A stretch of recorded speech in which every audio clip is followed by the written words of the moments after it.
Halo, selamat pagi anak-anakku. Bagaimana kabarnya? Saya berharap anak-anak dalam keadaan sehat ya. Baik, hari ini kita masuk materi baru yang dinamakan materi baru pasti akan ada rumus baru juga.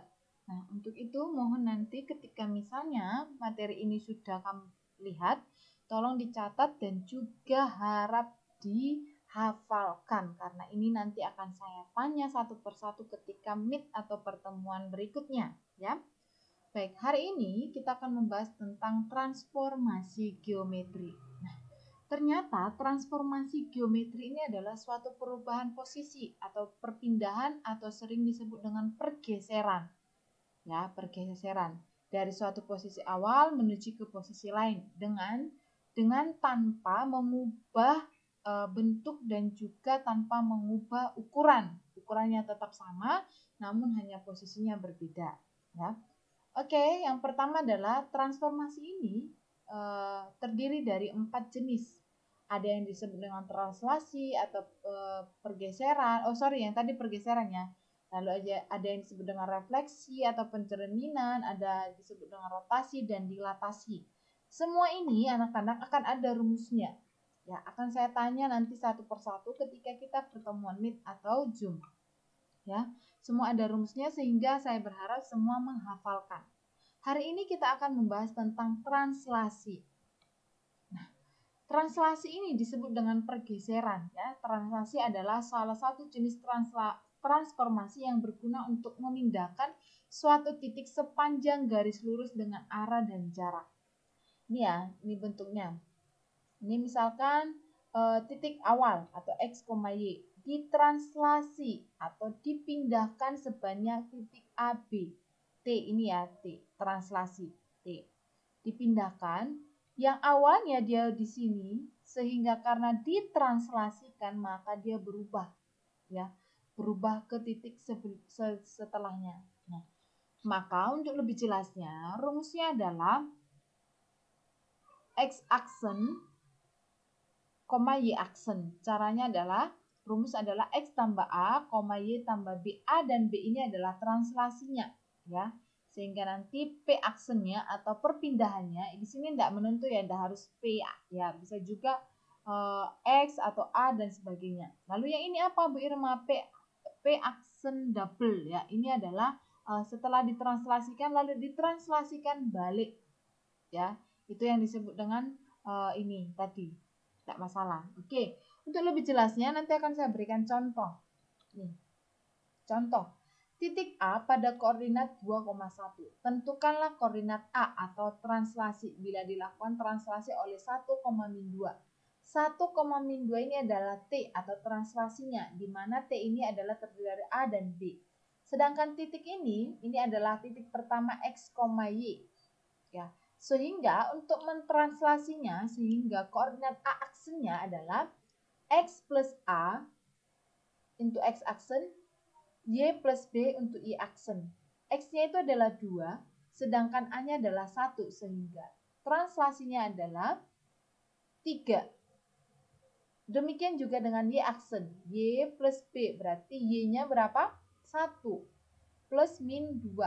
Min dengan plus, min. 1 dikurangi 2 sama dengan min 1. Sehingga A aksennya atau setelah ditranslasi, maka bentuknya 3,-1 yang awalnya 2,1 maka berubah menjadi 3,-1. Sampai di sini saya rasa masih paham ya. Selanjutnya contoh kedua adalah tentukan hasil translasi dari titik P bila ditranslasikan oleh min 1,0. Tetap ya P-nya ini, T-nya ini. Caranya sama ya. X aksennya min 3, Y aksennya min 4. Maka A aksennya atau setelah ditranslasi hasilnya adalah min 3,-4. Nah, ini ada sedikit perbedaan contoh 1 dan 2. Perhatikan contoh 3.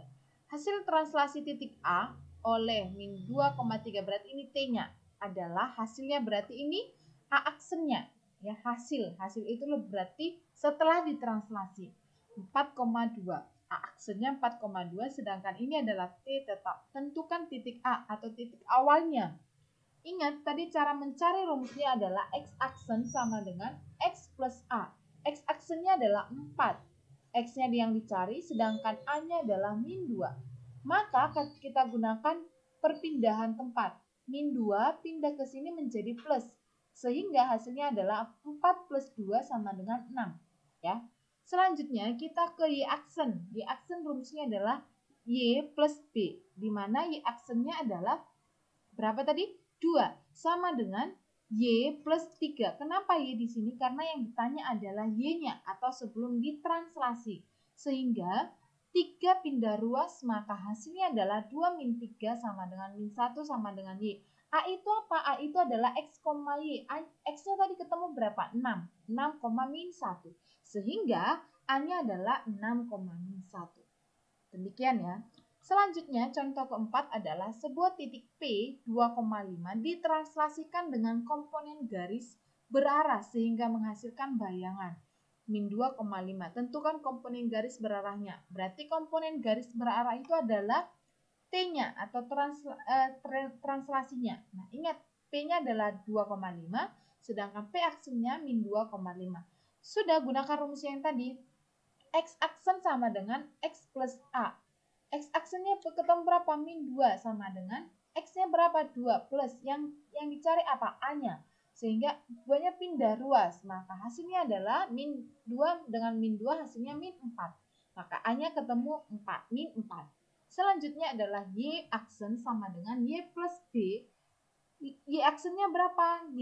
Sama dengan Y-nya berapa? 5. Plus B. 5 pindah ruas sehingga hasilnya adalah 0. Maka translasinya atau komponen garis berarahnya adalah min 4,0.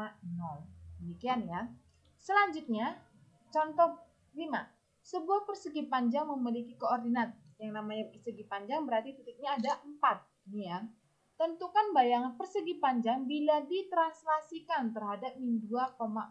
Jangan takut anak-anak, berarti kalau ditranslasikan maka T ini ditranslasikan atau dihitung ke setiap titik 4 ini. Maka mari kita translasikan bersama. Langsung ya, kalau bisa 1 min 2 berarti min 1. 2 plus 4, 6. Lihat titik yang kedua. 1 min 2 berarti min 1. Min 2 plus 4 berarti 2. Selanjutnya C. 4 min 2, 2. 2 plus 4, 6. 4 min 2, 2. Min 2 plus 4 berarti 2. Sehingga yang awalnya titik dari persegi panjang ini adalah 1,2 hingga 4, min 2 setelah ditranslasikan dan memiliki bayangan maka berubah atau bergeser.